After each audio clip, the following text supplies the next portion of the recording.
ច្រើឈើហាន់ត្រយូងជេស្លឹកបនឡាយខ្នងខ្ញុំចុកមិនទិញតែមិនអីទេផ្ទាំងយើងតូចចិញ្ចាំចាំ រងចាំតែសំឡេងចឹងបងមកញ៉ាំបាយមកបងញ៉ាំបាយមកបងមកញ៉ាំបាយមកប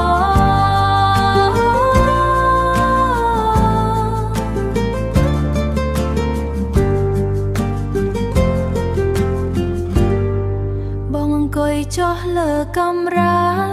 ភ្នែកបងហត់នឿយតែញញឹមចានពីរដាក់ទល់មុខគ្នាផ្សែងសំឡកោក្តៅក្តៅគ្មានរឿងអ្វីធំដុំត្រូវនិយាយគ្រាន់តែមានបងអង្គុយទីយាយគ្រាន់តែមានបងអង្គុយទីនេះអង្គុយទីនេះស្លាបព្រាបចានសំឡេងដង្ហើមមកញ៉ាំបាយមក